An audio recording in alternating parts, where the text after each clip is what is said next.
नमस्कार मंडळी. तर आज आपण कमी कापडापासून दुकानात मिळेल अशी कुर्तीची कटिंग आणि स्टिचिंग बघणार आहोत. ही कुर्ती तुम्ही जीन्सवर पण लावू शकता, खूप छान दिसते. पूर्णपणे हा 1.5 मीटर कापड आहे. तर मी ते अगोदर बाही कटिंग करून घेत आहे. बघा इथून 17 इंचवर मी लांबी घेऊन राहिलेली आहे बाहीची आणि 4 फोल्ड करून असं 9 इंचावर आखून घेत आहे, म्हणजे मुंड्यासाठी. आणि नंतर 3 इंचावर मुंड्यासाठी शेप देण्याकरिता 3 इंच खाली घेत आहे. तर इथून 2 इंच घ्यायचं, म्हणजे बाहीचं आकार देण्याकरिता 2 घेऊ शकता. तर इथे माझी छाती आहे ना 9ची आहे. तर मी इथे म्हणून 9 फोल्डिंग घेतलेली आहे आणि छान असं बाहीचा आकार दिलेला आहे. समोरील भाग काही मी आत्ताच कापून घेत नाही आहे. नंतर जेव्हा आपण शिलाई करतो तेव्हाच मी कटिंग करून घेतो. सध्या मी सरळपणेच आकार देऊन देते. हाताचा थंडघेर मोजून घेतलं 7.5 आणि असा आकार देऊन कटिंग करून घ्यायची. तर दाखवल्याप्रमाणे अशी कटिंग करून घ्यायची आणि जो सेंटर भाग राहते ना त्याला थोडंसं कटिंग करून घ्यायचं, म्हणजे तुमच्या लक्षात येऊन जाते. म्हणजे जोडताना आपल्याला असं सेंटर पॉईंटच ठेवून हात जोडायची आहे.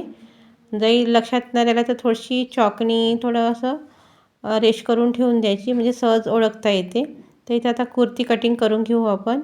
तर इथे 27 इंचची लांबी घेतलेली आहे आणि पूर्ण शोल्डर 7 घेतला आणि गळा रुंदी 3.5 घेतलेला आहे. तुम्ही बघू शकता. थोडंसं पसरट पाहिजे म्हणून मी इथे 3.5 घेतलेला आहे गळा रुंदी. आणि मागचा गळा कटिंग करत आहे 2 इंच घेतलेला आहे. तर आम्हाला छोटाच गळा पाहिजे. कस्टमरनी छोटाच गळा सांगितलेला आहे, त्याच पद्धतीने मी छोटाच गळा घेत आहे. तर इथे छाती घेतलेली आहे 9 घेतली आहे आणि एक्स्ट्रा मार्जिनसाठी 1.5 इंच ठेवलेला आहे.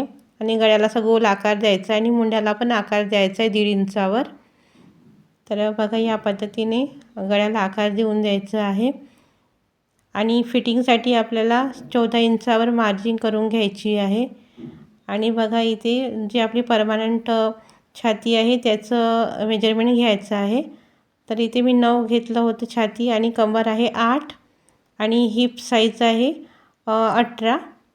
तर अशी रेष आखून घ्यायची आहे. तर या पद्धतीने आपल्याला आकार द्यायचा आहे. तर बघा सगळं कटिंग करून घ्यायचं. एकदम सोपी पद्धत आहे आणि खूप छान दिसते. तर तुम्ही पण एकदा ट्राय करून बघा.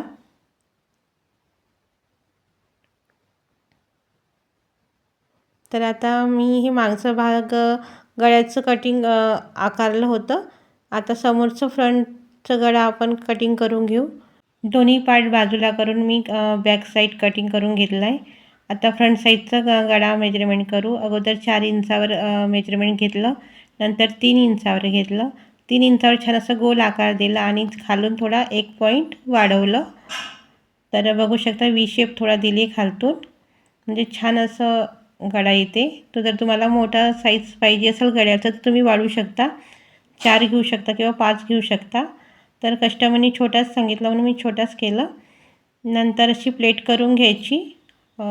तर बघा आजूबाजूला. आणि नंतर मग गळ्याचं पायपिंग करून घ्यायची आणि सेंटरला हात जोडून घ्यायचं. तर या पद्धतीने सगळं सेंटरवर ठेवून असं हात जॉईन करून घ्यायचं. तर बघा किती मस्त कुर्ती आपली तयार झालेली आहे. एकदम सोपी आणि सिंपल, खूप छान दिसते. नक्की तुम्ही ट्राय करा. व्हिडिओ आवडल्यास व्हिडिओला लाईक आणि चॅनलला सबस्क्राईब करा. असेच नवनवीन व्हिडिओ तुमच्यापर्यंत पोहोचेल. धन्यवाद.